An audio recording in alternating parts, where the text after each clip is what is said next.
empezamos Peniel, mi esposa y yo, el único niño era el nuestro. Así es que un día se me ocurrió decirle a la iglesia, bueno, a la pequeña iglesia que éramos, si no ganamos las almas, las hacemos.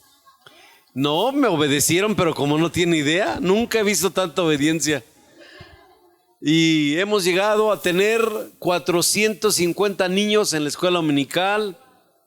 Luego se fundó una iglesia y se fueron como más de 200 con ellos. Y ya ahí descubrimos quiénes eran la fábrica de los niños. Eran esos hermanos que venían desde Catepec. Una bendición.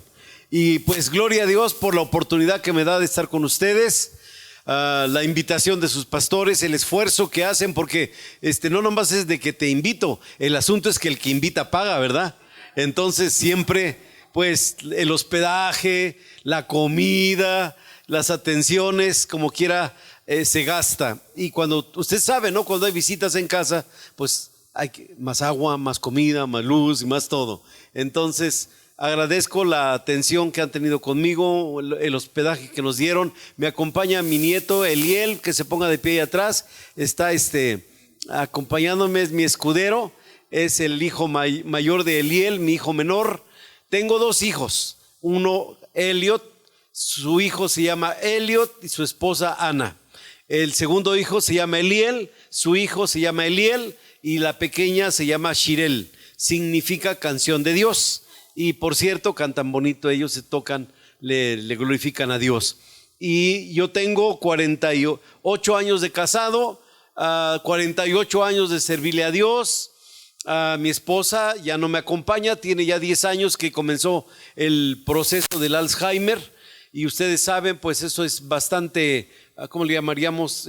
Progresivo. Y a la fecha pues ya está totalmente postrada, ya la alimentamos por vía de sonda gástrica y ya no puede acompañarme, pero pues confiado de que Dios me la guarda hasta que yo regrese, pues siempre me voy confiado. Y antes de venirme a oración le digo, Señor, que no se me vaya a ir sin avisar. Así es que yo sí le pido a Dios, ¿verdad? Que si el Señor se la lleva, me dé el privilegio de estar ahí. Ay, me emocioné. Bueno, es que la gente a veces no lo capta, pero dicen, es que está enfermita, tiene Alzheimer. Sí, pero es que diario se está muriendo.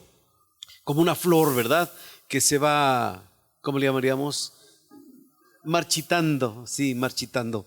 Y bueno, pues no es fácil cuando se habla de la esposa, de la compañera de mi vida de 48 años ya de casados y de ministerio.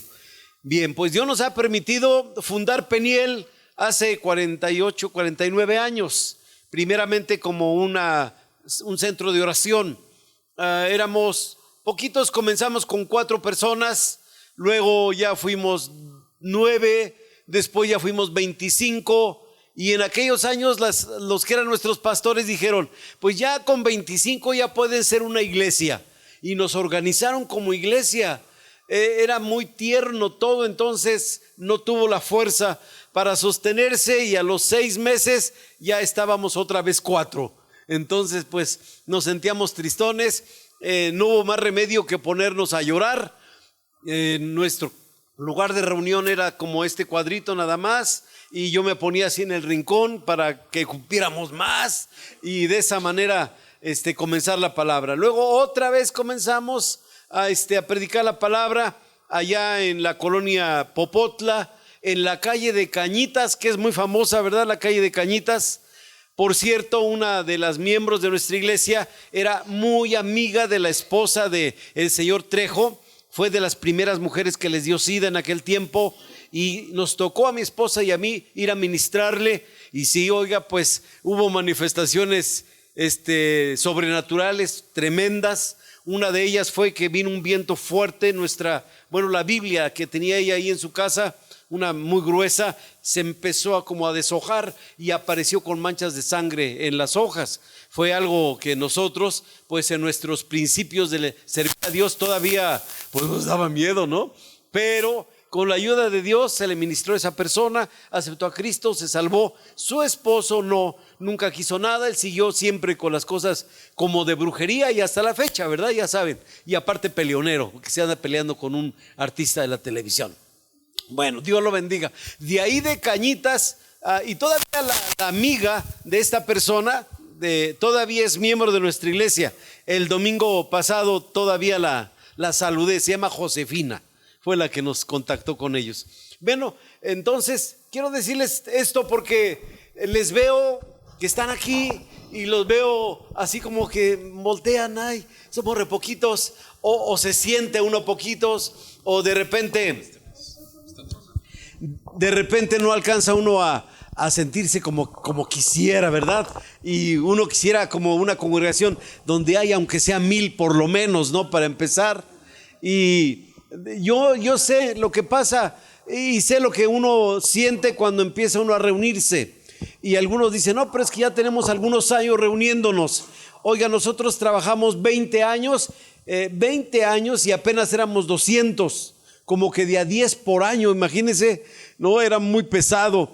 Pero descubrimos que cuando tú vas a la palabra de Dios y cuando encuentras los principios de la palabra y entiendes lo que estás haciendo y lo haces, Dios empieza a respaldar lo que hacemos. Y entonces dejamos de ser solamente personas que van a una reunión de un grupo cristiano y nos convertimos en personas que somos vitales, somos importantes para el desarrollo de la obra de Dios. Entonces vamos a orar y vamos a pedirle a Dios que me dé una palabra que sea de bendición para ustedes en esta mañana. Porque así como ustedes, dijéramos, han batallado a lo mejor un tiempo y se mueven de un lado, se mueven a otro, y luego uno está pensando, ¿cuándo nos va a dar Dios nuestro lugar definitivo? Pues igual así me la pasé yo. Nosotros no nos cambiamos muchas veces, nomás como unas 15 veces o 13, más o menos calculándole, hasta que finalmente ya Dios nos dio nuestro lugar ahí en Azcapotzalco, o no, primero en el templo original, en Golfo de Sidra, y de ahí, como ya no cabíamos, empezamos otra vez a caminar hasta encontrar el lugar donde estamos ahora. Pero vamos a orar. Padre, te damos gracias porque eres bueno, eres maravilloso, nos da la gracia de estar reunidos aquí en tu nombre. Clamo, Padre, la presencia gloriosa de tu Espíritu para que venga a hablar a nuestra vida, a tocar nuestro corazón, a cambiar nuestra visión, a modificar nuestros pensamientos, Señor, y que esto que hacemos hoy se convierta en algo fundamental, en el desarrollo, Señor, de una obra que impacte, Señor, y trascienda los tiempos hasta el día de tu venida. Aquí estamos, Señor, pidiendo la presencia gloriosa de tu Espíritu en el nombre glorioso de Jesús. Amén, amén. Bueno, pues, ¿qué cosa es ser cristiano? ¿Alguien sabe? En forma sencilla, ser cristiano es haber recibido a Jesucristo en nuestro corazón. Es, en otras palabras, haberse determinado a creer en Él como nuestro Dios, como nuestro Señor y como nuestro Salvador. Porque cuando creemos en Cristo, no pasamos a formar parte de una religión, sino que formamos parte de una relación personal con una persona, válgame la redundancia, que se llama Jesucristo. Entonces, ser cristiano es, ahora en palabras más simples, tener una relación personal con Jesucristo. ¿Qué beneficios, qué gano si le entrego mi vida a Cristo? Bueno, de acuerdo a las promesas de la palabra, lo que yo gano, número uno, es el perdón de mis pecados. Porque la culpa original desde nuestros padres por el pecado que traemos de herencia y luego los que nosotros le hemos agregado de práctica personal nos han apartado del amor de Dios. Porque la paga del pecado es muerte, dice la palabra. Y también Romanos 3:21 dice: por cuanto todos pecaron, están destituidos de la gloria de Dios. Entonces, el pecado nos ha apartado de Dios, pero cuando yo recibo a Cristo, soy perdonado de mis pecados. Así es que si ya recibiste a Cristo y ya le pediste perdón, ahora Él está en tu corazón, tienes que aprender a entender que todos tus pecados están perdonados. ¿Cuáles? Pues todos, los del pasado y los de hasta el día que le recibiste. De ahí para acá es cuenta nueva, ¿verdad? Porque dirán, no, entonces le puedo seguir pecando al fin que ya me perdonó. No, espérate. De cuando le recibimos, comenzamos un proceso de transformación. La Biblia le llama de santificación, en el que no estoy exento de pecar, pero ya tengo la fuerza de su presencia para mantenerme en victoria. Y entonces, si alguno hubiere pecado, dice la Biblia, que ya no es nuestra práctica normal, abogado tenemos para con el Padre, a Jesucristo el justo. Y si confesamos nuestros pecados, Él es fiel y justo para perdonarnos, ya no los del pasado y los del día que creímos, sino los presentes, y limpiarnos de toda maldad. Así es que, por eso, y ahora como cristiano, tengo la capacidad y la voluntad, si yo quiero, para mantenerme sin pecado. Pero si acaso hubiere pecado, me arrepiento y el Señor me vuelve a perdonar. Entonces, algunos abusan, claro, ¿verdad? De esta porción de la palabra, pero no debe ser así, porque dice la Biblia que nosotros ahora tenemos una nueva vida en Cristo. Entonces, primera cosa, mis pecados son perdonados. Segundo, ese es maravilloso, soy poseedor de la vida eterna. Soy poseedor de la vida eterna. ¿Qué cosa es lo que me ofrece Jesús con su sacrificio en la cruz? Pues la vida eterna. El perdón de mis pecados se arregla, ahora tengo acceso al Padre. Entonces, me voy a oír hasta chistoso, pero puedo morirme a la hora que quiera, más bien cuando me toque, en donde sea y de lo que sea. Esto no quiere decir que tengo una burbuja que no me pueden atropellar o que no puedo sufrir un accidente. Algunos dicen, no, a los cristianos ya no les pasa nada. No, les pasa lo que a todo mundo le pasa. La diferencia es que si te pasa, o bueno, si nos llegara a pasar, tenemos la confianza de que al morir nosotros tenemos la seguridad de la vida eterna. Perdón de pecados y vida eterna.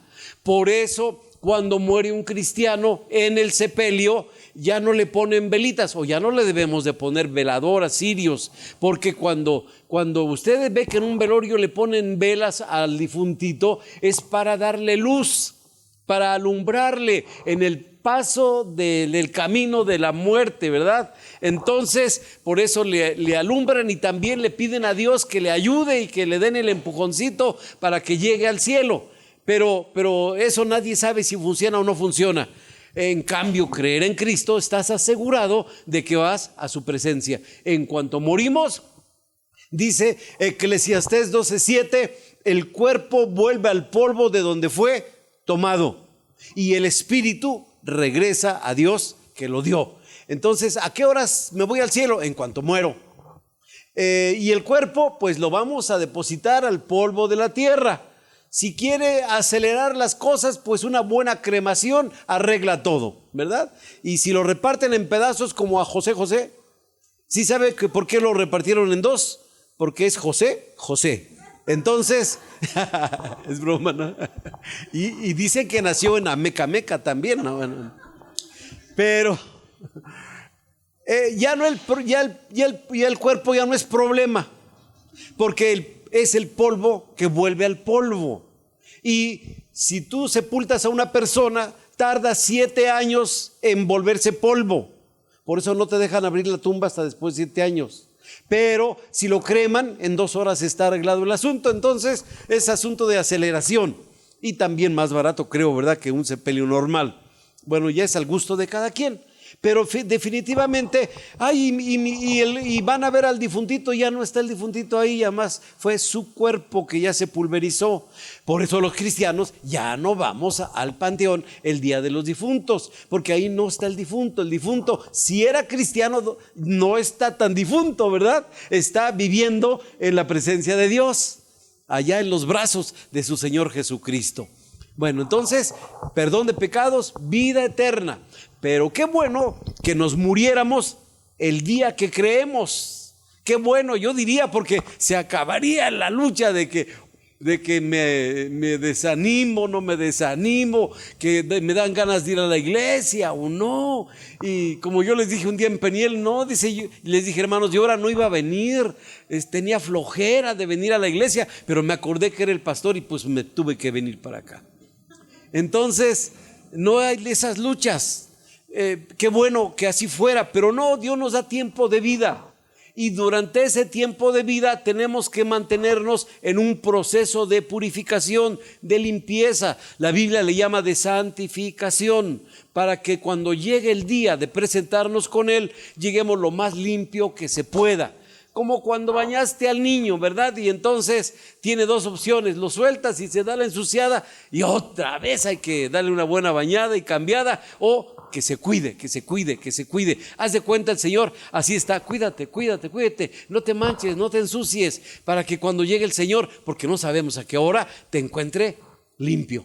Eso es el periodo de la santificación. Pero Dios, que es tan bueno, para lograr que nosotros nos mantengamos en victoria, nos ha dado lo que se llama el nuevo nacimiento. En el momento de creer en Cristo, le entrego mi corazón, soy salvo, perdonado de mis pecados y nazco de nuevo a una nueva vida en Cristo. ¿Y cómo le hago para demostrar eso? En un paso de obediencia que se llama el bautismo en agua. Yo obedezco. Me sumergen en agua, y cuando me sumergen estoy simbolizando que estoy siendo sepultado, y cuando salgo de esas aguas estoy simbolizando que estoy saliendo a una nueva vida en Cristo. Entonces, cuando ya tengo a Cristo en el corazón, tengo una nueva vida en Cristo. Dice 2 Corintios 5:17, de manera, si se lo saben, díganlo, que si alguno está en Cristo, nueva criatura es. ¿Cómo sé que es nueva criatura? ¿Cómo sé? Ahí dice, porque las cosas viejas pasaron, y hasta las viejas pasaron también. No, esa es parábola, nomás el que le entienda, ¿verdad? Las cosas viejas pasaron, he aquí todas son hechas nuevas. Entonces se le va a notar a una persona que se hizo cristiana, que le entregó a Cristo el corazón, se le va a notar en que ya es libre de culpa, ya no anda acongojado, aplastado por los problemas de su pasado, y que su niñez, y que mi padre y que mi madre me dejaron. Ya no, ya estoy perdonado, ya tengo un nuevo papá, que ese no me va a fallar. 2, pues tengo vida eterna, ya sé que me puedo morir a la hora que sea, estoy confiado. No me voy a aventar a las vías del tren, tampoco, ¿verdad? Ni me voy a cruzar la Quintana con los ojos cerrados, pero sí tengo seguridad de la vida eterna, y voy a caminar con la confianza de que mi vida está agradando a Dios, y lo más que le saque yo la vuelta a la maldad y al pecado, me conviene para agradar a mi Padre Celestial. Y la otra es que tengo la oportunidad de vivir de otra manera, y la mejor manera es que se me notó, porque ya dejé las cosas pasadas. Ok, pero entonces eso hace que yo pase a formar parte de su iglesia. Ahora sí vamos al pasaje de esta mañana, Hechos capítulo 2, versículo número 41, que es exactamente, por decirlo así, lo que les acabo de decir en una síntesis, y de esa manera poder darnos cuenta de lo que somos, qué pasamos a qué pasamos a formar parte, pero también, que es el final de este mensaje, qué tenemos que hacer. ¿Qué tenemos que hacer? Ya acepté a Cristo, ya soy perdonado, tengo vida eterna, nací de nuevo, las cosas viejas pasaron. Eso es el proceso en general. Hechos capítulo 2, versículo número 41, dice así la palabra de Dios. Fuerte, léalo conmigo. Así que los que recibieron su palabra fueron bautizados, y se añadieron aquel día como 3,000 personas. Así es, en síntesis, todo lo que les acabo de decir. Oyeron la palabra, creyeron, se bautizaron en agua y entonces, ¿qué pasamos a hacer? Somos añadidos. Al ser bautizados, somos añadidos. ¿A qué somos añadidos? A la iglesia, al grupo de creyentes en Cristo Jesús.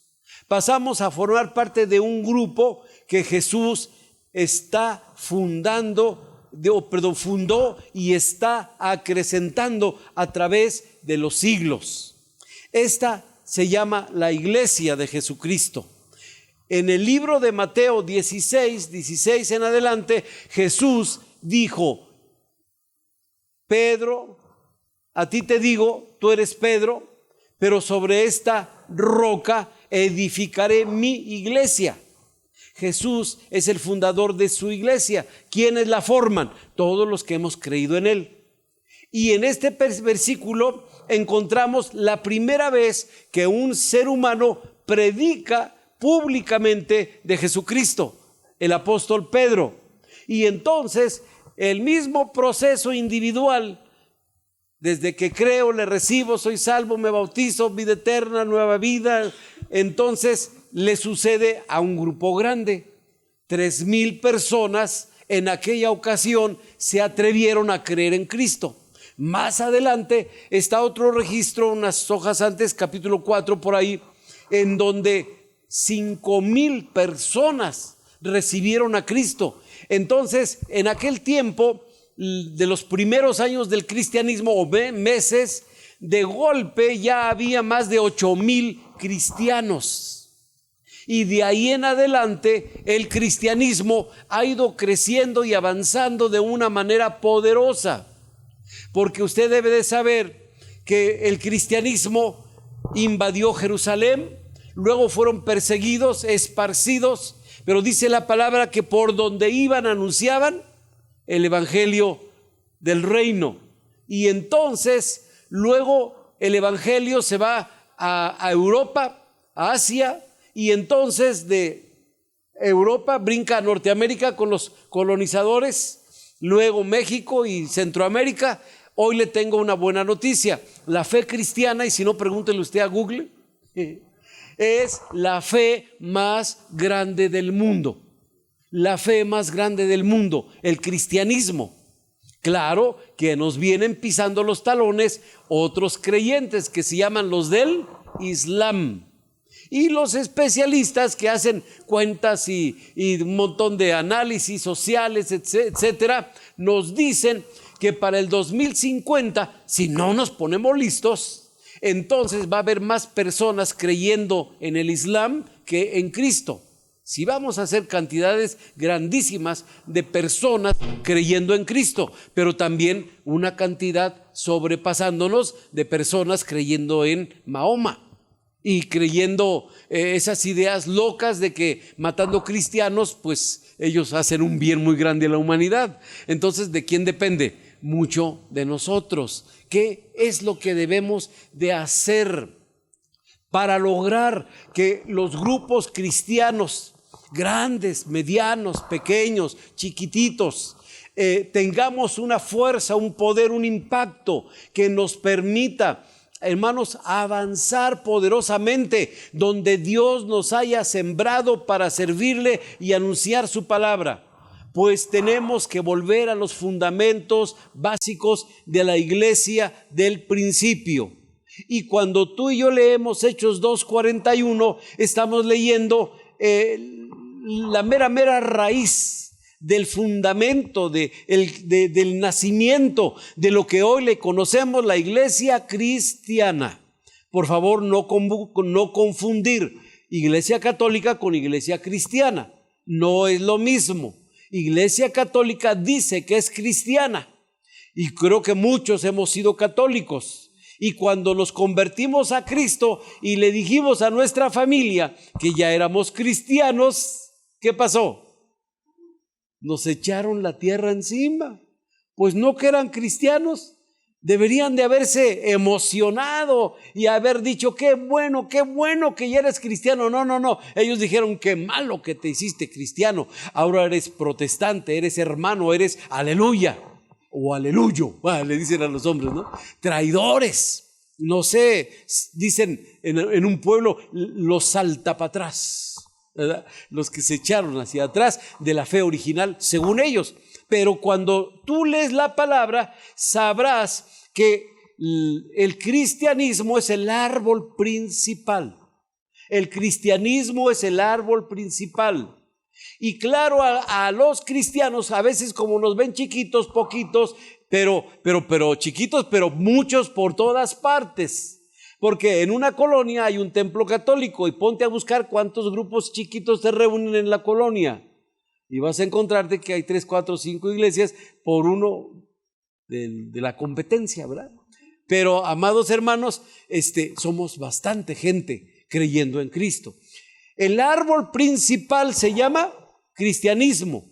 Dicen ellos que nosotros somos sectas, pero escucha bien, en el diccionario dice que la palabra secta es la rama, una rama del árbol principal. Y cuando analizamos la historia del cristianismo, el árbol principal no es Iglesia Católica. El árbol principal se llama cristianismo. Y del cristianismo salió una rama, que le salieron otras ramas. ¿Cuál rama salió? Católicos romanos, fundados por Constantino en el año 345. Pero como Constantino era de Occidente, los de Oriente hicieron la Iglesia Católica Ortodoxa. Entonces ya hubo dos, Católica Ortodoxa y Católica Romana.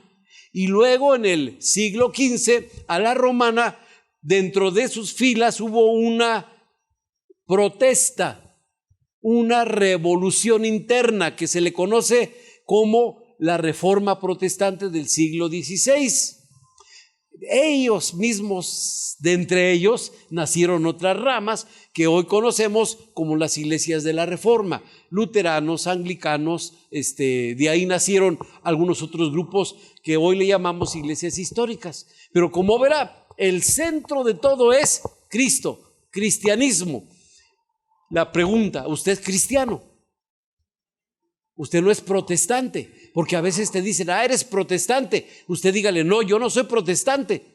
¿Por qué no es protestante? Pues porque nunca he protestado por nada. ¿O sí? Se hizo sus pancartas, se fue aquí frente a la parroquia de allá del centro y yo protesto en contra de estas y de estas doctrinas. Nunca lo hizo.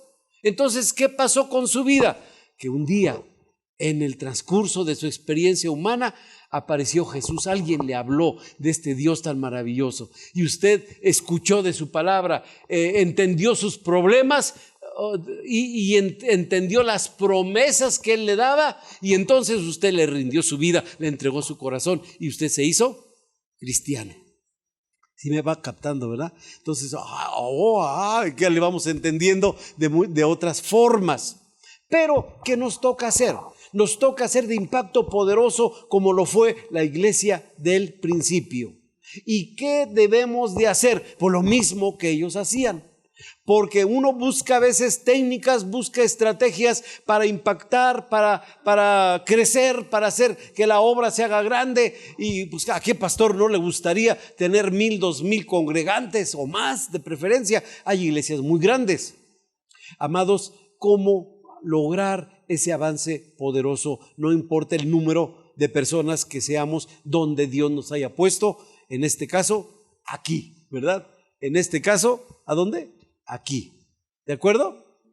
Entonces, va lo que sigue, versículo 42. ¿Qué debemos de hacer? Dígale a su vecino, aquí está lo que debemos de hacer. Nosotros los cristianos, aquí está lo que debemos de hacer. Número 1, versículo 42, perseveraban en la doctrina de los apóstoles. Perseveraban en la doctrina de los apóstoles. ¿Qué cosa es la doctrina? Es el cuerpo de enseñanzas, es dijéramos, el pensamiento rector que ellos recibieron de Cristo. Oye, ¿y cuándo les enseñó Cristo a ellos? Para empezar, 3 años y medio estuvo con ellos personalmente día y noche, enseñándoles del reino de Dios. 3 años y medio. Luego viene su aprehensión, luego viene su sacrificio y luego viene su resurrección. A partir de la resurrección, si usted lee la historia y los evangelios, pasó 40 días otra vez con ellos, día y noche, dándoles las instrucciones del reino.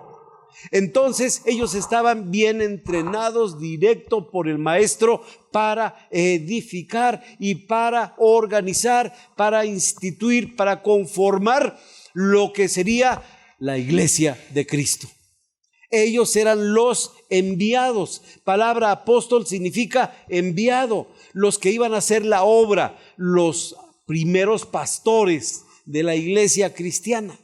Entonces, si usted y yo queremos que la obra de Dios sea impactante, tenemos que perseverar en la doctrina de los apóstoles. Escuche bien, en ese tiempo ellos la transmitían de forma oral, pero poco a poco el Espíritu Santo fue guiando para que esas enseñanzas se escribieran. Y de parte de los que lo vieron personalmente y lo oyeron, tenemos los 4 evangelios. Ahí está la enseñanza que ellos recibieron, que ellos entendieron, la escribieron y la dejaron para que tú y yo la conozcamos de forma profunda. Pero luego se levanta un apóstol que complementa la enseñanza cristiana que por revelación personal le es entregada. Se llama el apóstol Pablo. Personalmente Cristo se le revela y le da las instrucciones para edificar, para fortalecer lo que hoy llamamos la iglesia cristiana. Entonces, ¿qué nos toca hacer? Perseverar, ya no en lo que nos digan de oídos, porque ahora ya lo tenemos escrito, y todos esos escritos se llaman el Nuevo Testamento, el Nuevo Testamento. ¿Cómo saber que el Nuevo Testamento es verdad? Bueno, porque es el cumplimiento de las promesas que están en el Antiguo Testamento. ¿Y cómo saber que el Antiguo Testamento realmente es de parte de Dios? Cuando encuentras el cumplimiento de las promesas en el Nuevo Testamento. Y entonces tú y yo tenemos como dos piernas firmes sobre las que nos paramos, que se llama la palabra de Dios, que tiene 2 grandes secciones: Antiguo y Nuevo Testamento. No podemos nomás estar parados en un pie, puro Nuevo Testamento, no, porque no tendría, dijéramos, respaldo de cumplimiento de nada, ni sé de qué, si no tengo el Antiguo. Ok, tengo el Antiguo. Hay quienes dicen, los mesiánicos ahora mucho, ¿verdad?, que el Antiguo Testamento, sí, pero sin el Nuevo no tiene sentido el Antiguo, porque ahí están las promesas. Y si yo no las veo cumplidas, pues de nada funciona.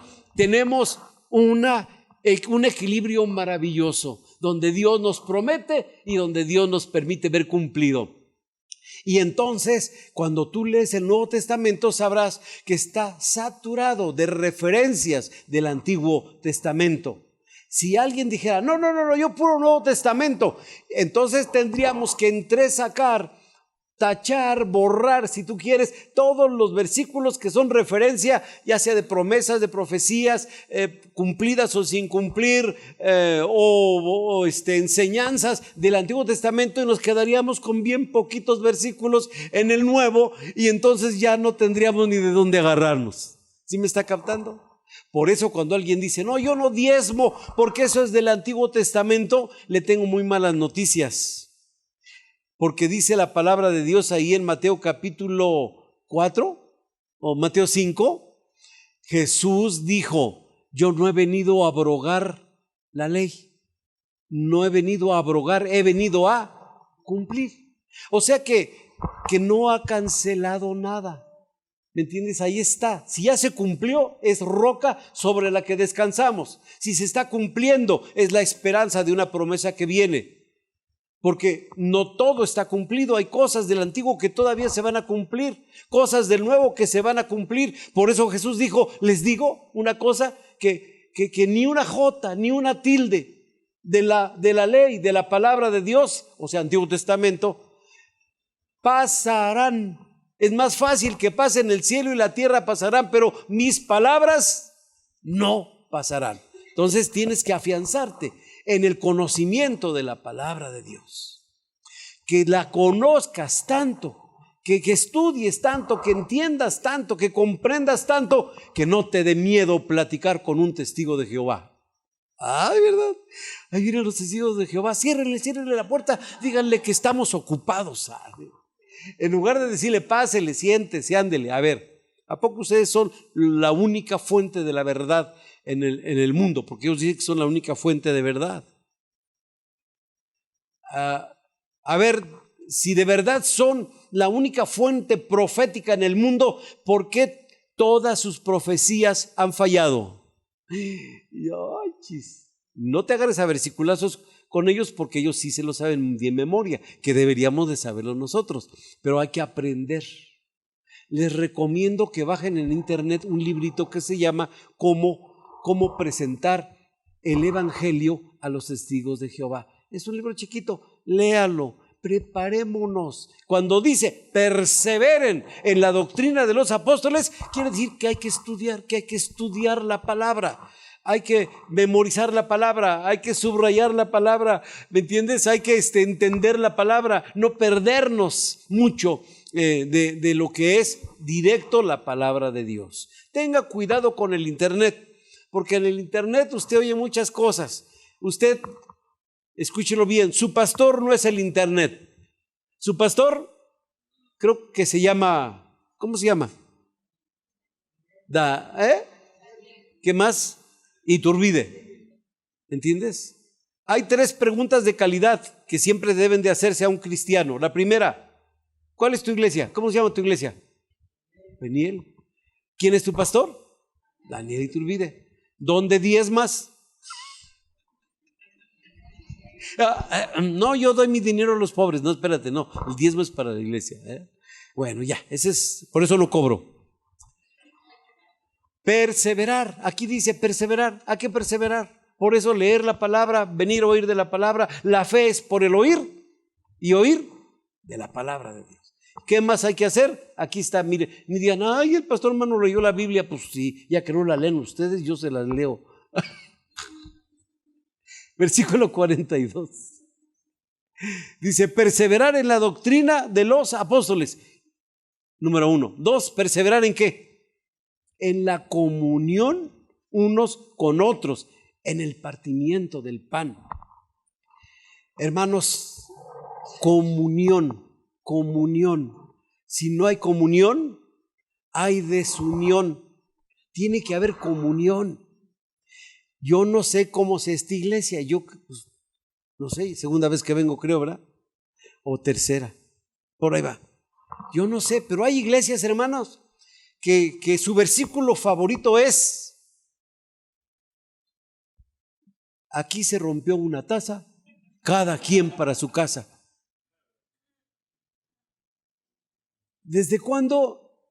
Digo, no estoy haciéndole publicidad, pero es importante. No tienes comunión con alguien de la iglesia. Que tú hayas dicho, hermana, véngase, vámonos a comer. ¿Qué vas a hacer hoy domingo? Es día del Señor, no trabajamos, estamos más libres. Vámonos a la casa, vénganse. ¡Ey! A la salida, ¿quién quiere ir a la casa? Vamos a comprar pizzas, vamos a comprar papitas, y vamos a ver o vamos a oír alabanzas, nada más. O a ver una película cristiana y con palomitas, es más. ¿No lo hacemos, verdad? No. Y si tú lees la palabra, notarás que una de las cosas fundamentales en la vida de los primeros cristianos era la comunión. ¿Qué hacían? Pues partían el pan. Y algunos teólogos, para los pastores, dicen, es que ahí se refiere a la cena del Señor. No, estamos hablando del primer día de ser cristianos, el primer día de 3,000 convertidos. Todavía no había cena del Señor. La primera semana, el primer año no había cena del Señor como la conocemos ahora. Ahí está hablando de comedera, hermanos. Digo, ir al centro, comprarse unas gordas de las que venden ahí, en donde sale el trenecito, el camioncito, unas gordotas así, hermano. Son propias de acá de Querétaro. ¿A poco no las conoce? No sé, tráigame 50 gordas y órale, hermanos, a comer gorditas, ¿no? O algo, unos 2 kilos de carnitas y otro trae los refrescos. Digo, cada 8 días de traje. Ahora en una casa, mañana de hoy noche en otra y luego en otra, y los pastores los traemos. La única comida prohibida en esas reuniones es tacos al pastor.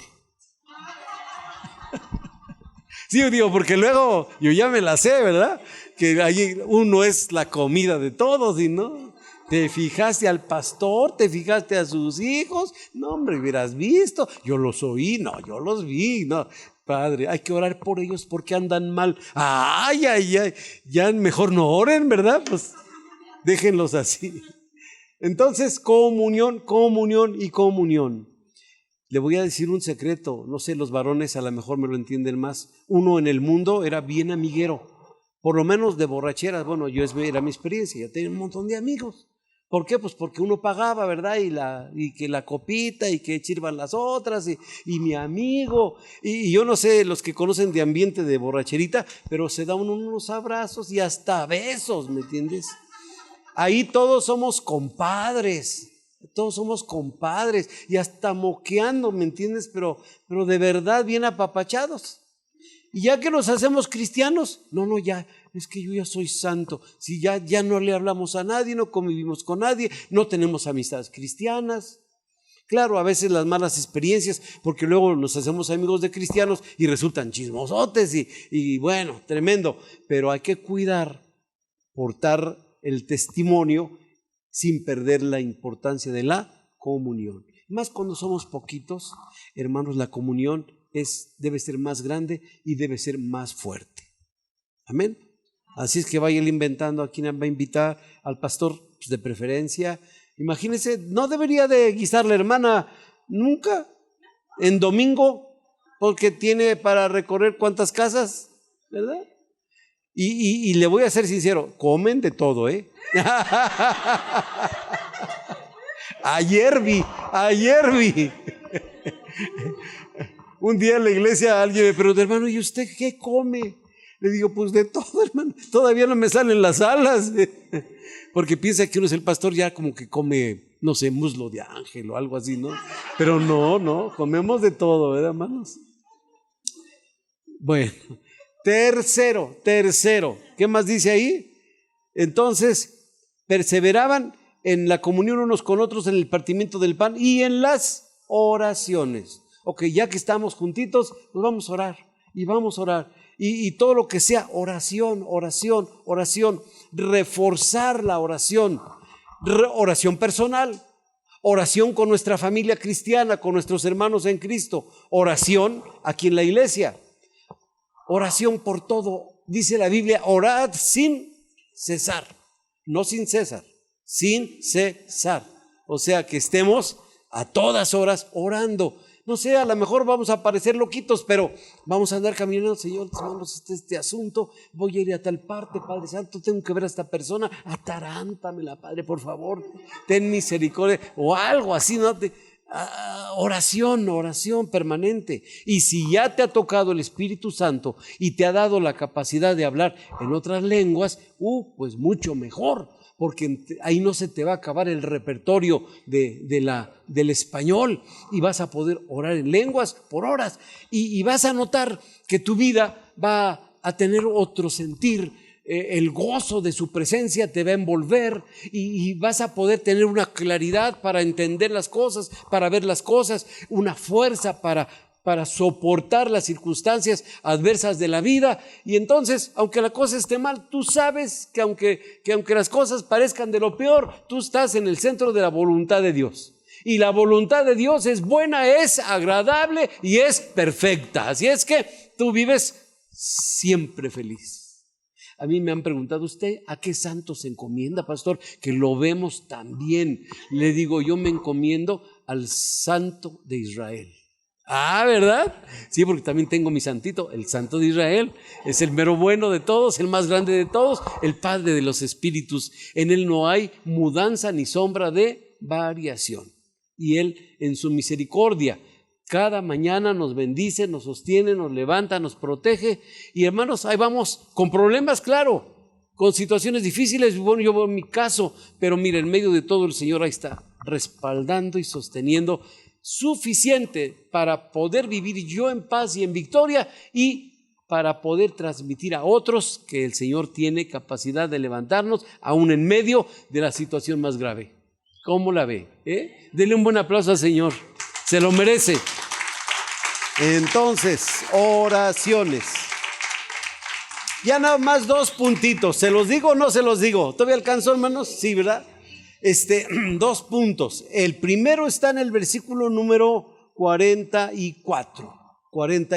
Los primeros cristianos impactaron su tiempo, su día, porque perseveraban en la doctrina, en la comunión y en las oraciones. Pero no nomás era, Señor, gloria a Dios, aleluya. No, hacían cosas prácticas fuera de lo común.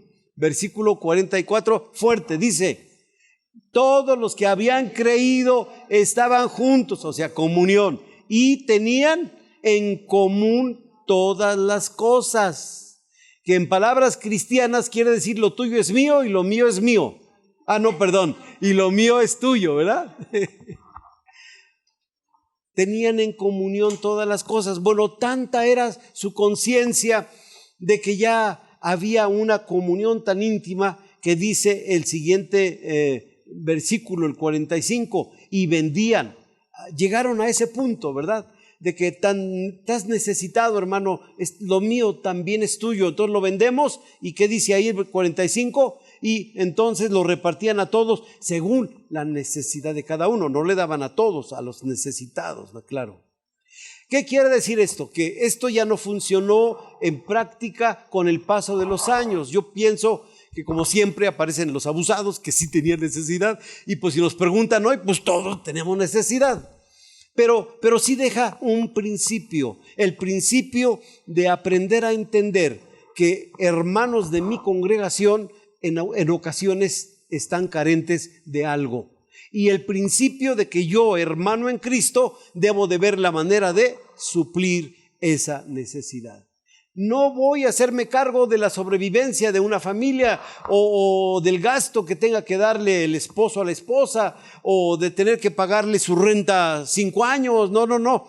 Pero quiere decir que en el momento de la crisis vamos a estar dispuestos como congregación, como célula, no sé, como hermanos en Cristo, como amigos, como cercanos, a ver cómo le echamos la mano y lo levantamos y lo sacamos de ese momento difícil. ¿Sí me está captando? Y si es necesario hasta desprenderme de algo, porque luego tenemos muchas cosas guardadas que ni usamos y que yo la puedo vender para solventar el apoyo a alguien, hermanos, pues vale la pena hacerlo. ¿Por qué? Porque ese es el impacto de no solamente estar acá arriba en una atmósfera de espiritualidad, gloria a Dios y la comunión y comemos juntos y las oraciones. No, pero espérate, pero si hay un necesitado, no lo dejamos morir solo. Una de las grandezas del pueblo de Israel es esa. Dicen, no me consta, pero se sabe que si alguien viene de Israel a México, por ejemplo, y viene así por primera vez, viene casi sin nada, la comunidad judía, entre todos le ponen su negocio, entre todos le prestan para comenzar, y nunca le cobran. Todo es entregado, porque ese hermano judío tiene que salir adelante. Y hermanos, ¿qué pueblo más rico hay? El pueblo de Israel. Son los dueños de la 3/4 parte de oro del mundo. Hermanos, si Israel se sale de México, nos quedamos pobres. Si el pueblo de Israel se sale de Nueva York, Estados Unidos, la economía americana se muere. Muchas economías del mundo dependen de ellos. Hermanos, porque tenemos que aprender los principios que ellos manejan. Ellos 2 principios: ayudarse mutuamente. Y el que sigue, también es un principio importante y con este voy a terminar. No solamente estar dispuesto a suplir las necesidades de otros para sacarlos de su apuro, sino también, dice el último versículo que quiero tocar, nos dice aquí la palabra de Dios en el versículo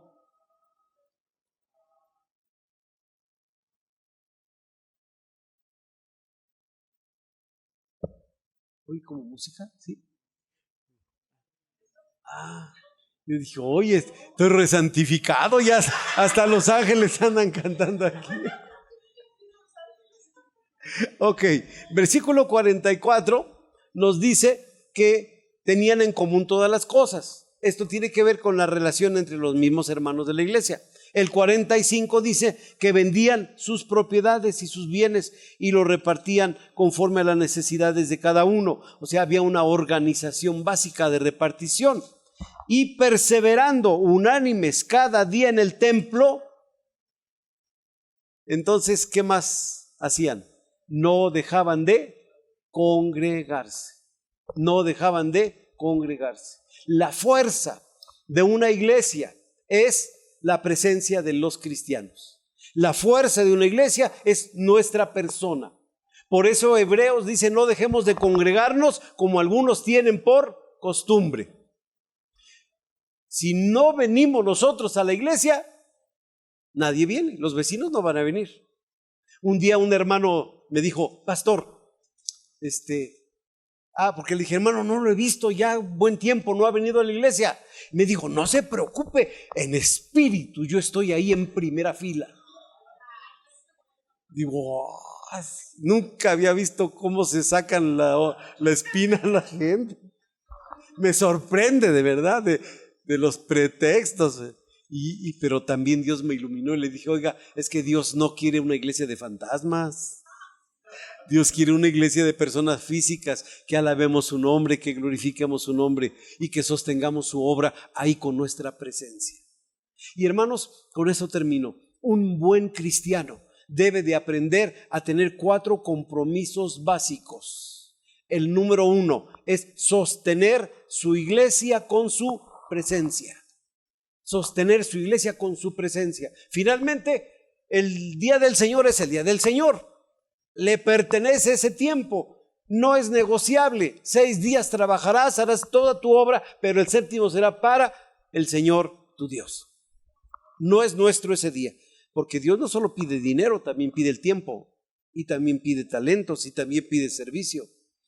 Y ese día es del Señor. Por eso podemos aprovecharlo muy bien para tener comunión con medio mundo, ir a visitar a las familias, a los hijos que ya no hemos visto, parientes lejanos que no conocen de Cristo, invitarlos a comer y mientras están comiendo les hablamos para que no respondan cosas indebidas a la hora de que están comiendo. Entonces les compartimos de la palabra y uno vive otra vida. Pero mis amados, estar presentes en la reunión es muy importante. Deberíamos de renunciar a cualquier cosa, menos a nuestra reunión en la iglesia. Hay cosas importantes, claro, de vez en cuando, pues uno puede faltar, pero en términos generales, estamos presentes. 2, compromiso número 2, sostener a mi iglesia con mi servicio. Mi servicio. Ay, pastor, pero yo no sé hacer nada. Algo da, por algo se casó la hermana, ¿verdad? Algo le dio el hombre, ¿verdad? O algo le vieron a ese varón, sí sabe hacer algo, ¿verdad? Bueno, y los hijos, pues hay que enseñarles a hacer algo. No sé, uno puede, si usted quiere, hasta inventar qué hacer. Por ejemplo, esto es algo que ahorita yo noté, ¿verdad? Normalmente en las iglesias, las hermanas más elegantillas, guapitoncitas, se ponen allá a recibir, ¿verdad?, a los hermanos para acomodarlos. Las famosas ujieres o edecanes, ¿verdad? Y entonces es un buen servicio ponerse presentable y que sea la primera sonrisa que los hermanos y no hermanos reciban de un cristiano y que lo sientan cómodo, que lo pasen adelante, le toman su nombre y se lo pasan al pastor para que cuando dé la bienvenida diga, fulano de tal está con nosotros. Ay, sí saben hasta mi nombre. Y entonces uno está siendo tomado en cuenta. Cumpleaños, tomar cumpleaños para anunciarlos, etcétera. no sé, acomodar las sillas. Hermanos que son buenísimos para las cosas materiales, no sé, acomodar cables, vamos a ayudar aquí, etcétera. No sé, las hermanas, hacer adornos, es por ejemplo una buena idea. Hay mujeres que son buenísimas para que en cada columna haya así algún toque femenino, ¿verdad? Bonito, una decoración. ¿Hay quien puede hacerlo? No sé, los varones acomodadores de sillas, los desacomodadores de sillas, ¿verdad? En la mañana llegan a acomodar, al final los jóvenes acomodan y así, bien todo dobladito, organizado. Hermanos, uno tiene que aprenderle a servir a Dios de muchas maneras, de muchas maneras. Sostener tu iglesia con tu servicio es importante. Tercer compromiso, sostener tu iglesia invitando a otros a que escuchen la palabra. Si les puedes hablar tú de Cristo y que reciban al Señor, gloria a Dios. Pero si no puedes, por lo menos tráelos a la iglesia. Porque aquí de seguro van a oír la palabra y probablemente haya un llamamiento para entregar su vida a Cristo. Y hay la oportunidad de que crean.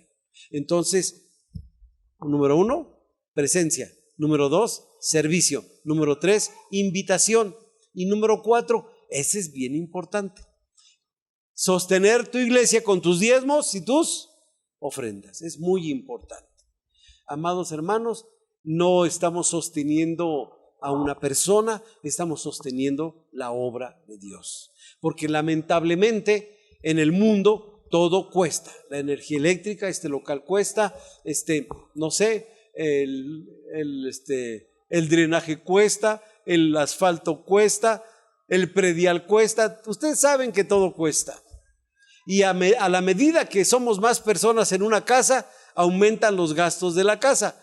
Yo ahorita tengo visitas en casa desde hace 3-4 meses y me subió la luz, me subió el agua, me subió el gas, papel de baño, papel de manos, todo subió. Y el gasto de la comida subió. Es que es normal. Lamentablemente no podemos decirle al de la verdulería, Dios te lo pague. No puedo hacerlo. Un día se me ocurrió mandar unas cartas así como para varias personas y cuando había timbres todavía, ¿verdad? Creo que todavía hay o ya casi no. Bueno, el chiste es que a una de esas cartas, muchas cartas, no le pusimos la estampilla. Pues ni tardos ni perezosos me la devolvieron en menos de 3 días con un letrero a todo lo ancho del sobre y era oficio que decía, no por la gracia de Dios, hermanos. O sea, no la mandaron porque no tenía estampilla. Porque todo tiene un costo en esta vida. Dios ha dado el pago más grande. Ahora nos toca a nosotros aprender a sostener su obra.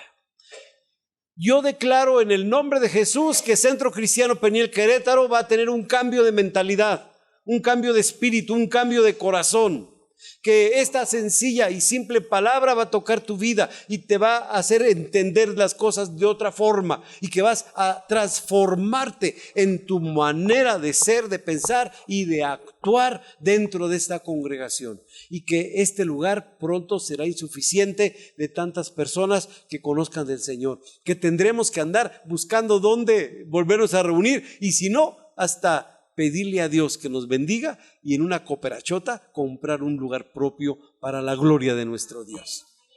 Porque así trabajamos todas las iglesias. Así ha sido mi vida de ministerio a través de 48 años. No solo con mi propia iglesia, 2 veces hemos comprado y edificado templo. Hermanos, las demás iglesias necesitan sus lugares, lugar propio, donde puedan edificar a gusto, donde esté exclusivo para la gloria de Dios ese lugar.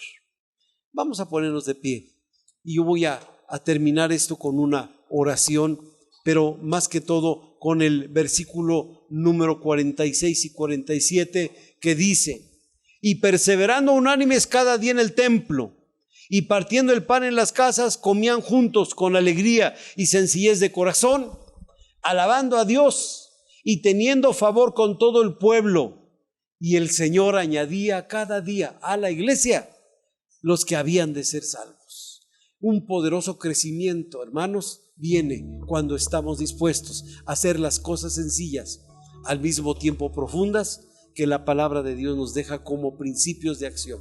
Que el Señor hable a tu vida, a tu corazón. Padre, en el nombre glorioso de Jesucristo, como apóstol, Señor, de la red de iglesias Peniel, yo vengo a fundamentar esta iglesia, Señor, en estos principios, a establecerle, Señor, de su corazón hacia ti en todo tiempo y en todo momento, en ese ánimo, Señor, de ser una iglesia que persevera en la doctrina, en la comunión, en el partimiento del pan, en las oraciones, en la disposición de apoyarse mutuamente, en la disposición de traer, Señor, sostenimiento a su iglesia personal, con servicio, con acciones, Padre, con economía. Te ruego, Dios de los cielos, que a quien haya tocado esta palabra, permite, Padre Santo, que tenga un cambio sobresaliente en su vida. A partir de hoy mismo, Señor, que empecemos a promover esa comunión unos con otros. Que esta iglesia, Señor, sea creciente a través de los que has de traer para que sean salvos. En tu nombre, Padre, dejo esta palabra en los corazones y pido que sea como una semilla poderosa, Señor, que germina y que fructifica. Asimismo, Padre, como yo no les conozco, pero Padre, yo quiero dejar esta palabra en sus corazones. Quiero invitar a que si hay alguna persona entre nosotros que todavía no te ha rendido el corazón, que todavía, Señor, en su 100% no te ha entregado su vida, esta mañana lo pueda hacer. A ti que nos visitas, a ti que estás oyendo esta palabra, yo te digo, te invito a que te hagas cristiano, a que le rindas a Jesús tu corazón, a que le permitas al Señor entrar a ser el Rey de tu vida. Que el Señor te perdone tus pecados en esta mañana, que el Señor te dé la vida eterna, te haga nacer de nuevo a una nueva criatura y que pases a formar parte de la iglesia de Jesucristo. En el nombre de Jesús, yo te pido que recibas esta invitación y con una oración sencilla le entregues tu vida a Cristo. Si ese es tu ánimo, si ese es tu deseo, repite conmigo estas palabras y le decimos: Señor Jesucristo, en esta mañana te reconozco como mi Dios, mi Señor y mi Salvador. Yo quiero ser cristiano. Te entrego mi vida, te entrego mi corazón. Perdona mis pecados, dame la vida eterna en tu nombre y, Señor, hazme una nueva persona. Te lo estoy pidiendo y te lo estoy declarando en tu nombre precioso. Amén, amén, amén. Denle un aplauso al Señor. Y mis amados, voy a entregar este lugar a nuestro pastor, pero quiero preguntar: ¿habrá alguien de entre ustedes que hizo esta oración de todo corazón y me dice: pastor, yo levanto mi mano como señal de que hoy me rindo a Cristo al 100%? ¿Habrá alguien? Dios te bendiga, Dios te bendiga, Dios te bendiga, Dios te bendiga. Ay, pues Dios les bendiga a todos. Miren, entonces un favor, pasen aquí al frente y déjenme orar por ustedes, poniendo su vida en las manos del Señor. Pasen, porque no nos dio, el Señor no nos dio, escuche bien, Él no le dio vergüenza morir públicamente. No nos debe dar pena que públicamente se note, se vea que le recibo en el corazón. Los que lo hicieron por primera vez, gloria a Dios. Si alguien ya lo hizo, es confirmación de todos modos, ¿me entienden? Es confirmación también. Pero si alguna vez lo hicimos por primera vez o hoy, gloria a Dios. Y qué bendición ver a mi nieto hoy tomar su decisión de creer en Cristo.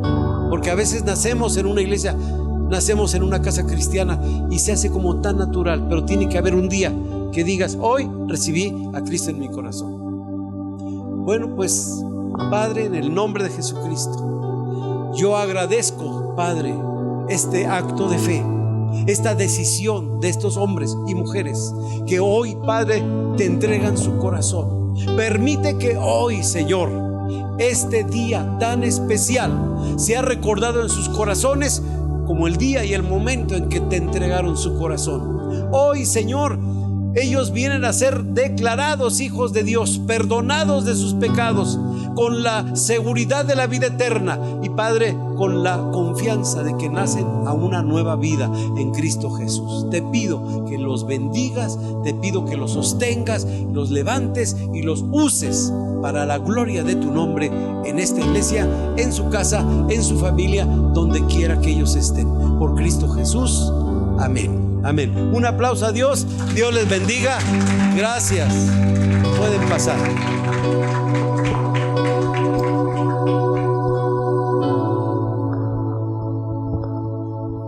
Siéntese, casi estamos terminando. Ahora voy yo. No es cierto. Sí, no.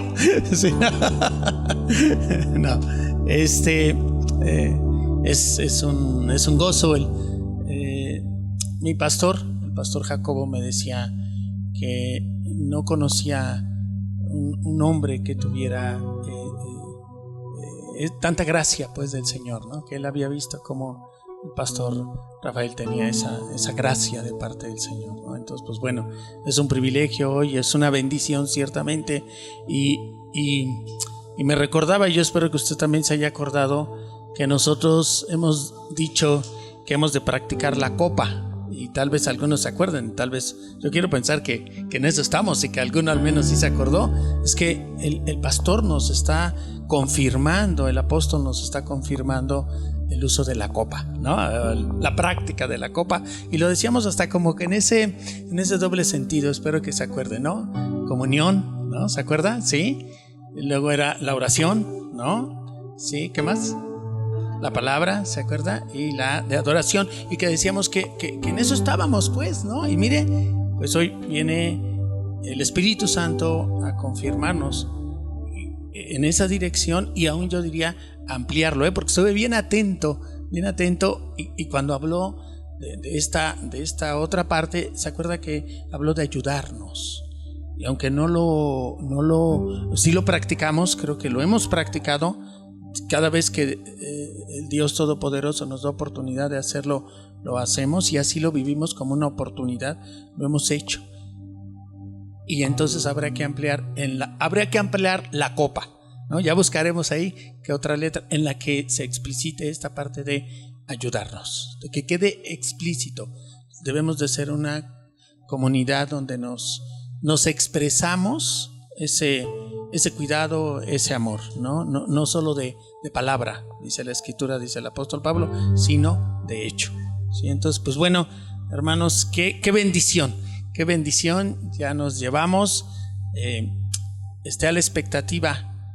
2020 trae cosas tremendas para la gloria de Dios, tremendas. Y recuerde, 21. Sí, recuerda, es que el Señor está calentando el ambiente. Espero que lo vea, o sea, véalo, el Señor está calentando el ambiente. La presencia del apóstol, yo diría, nos confirma y nos va marcando esa ruta, ¿no? Confirmando. Muy bien, si tiene usted a bien recibir la bendición de su pastor, póngase de pie, por favor. Y